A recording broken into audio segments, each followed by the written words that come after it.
When we carefully study the history of Islam and the lives of scholars, we discover that their means of livelihood followed a clear and systematic pattern.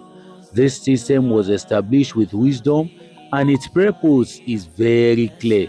During the lifetime of the Prophet sallallahu alaihi wasallam, when he was the leader of the Muslims, he said, "My provision has been placed under the shade of my sword." This means that his livelihood came from lawful means related to leadership and jihad.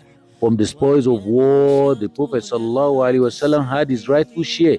From the fee well taken from the disbelievers without fighting, he also received his portion. In addition, some companions such as Abu Bakr radiallahu anhu also supported him financially. Later, during the era of the rightly headed Khalifa, scholars were supported by Islamic State. The government took responsibility of paying scholars and judges, enabling them to focus fully on teaching, da'wah, and guiding the ummah. At another stage in Islamic history, wealthy individuals within the community took responsibility for supporting scholars. An example is the relationship between Imam Malik and some of his benefactors during this time. These patrons ensured that scholars could teach without financial stress.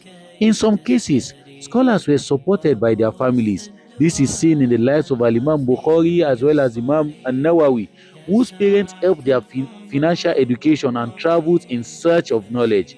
Other scholars supported themselves through their own efforts by teaching, trading, or other lawful means.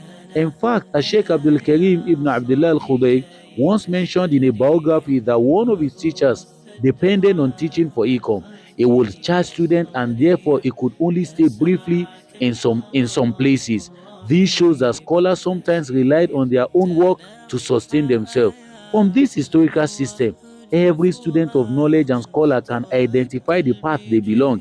Each era and circumstances has its own method of sustenance. What matters most is sincerity in seeking knowledge, our lawful earnings, independence from doubtful sources, dedication to serving Islam. Therefore, students and scholars should reflect deeply on this system and choose their path wisely. May Allah subhanahu wa ta'ala grant us sincerity, wisdom, and beneficial fact knowledge. هل فهمتم؟ إلى الله عدنا وبالله نذنا ليطوى زمان بائس شحيح ليطوى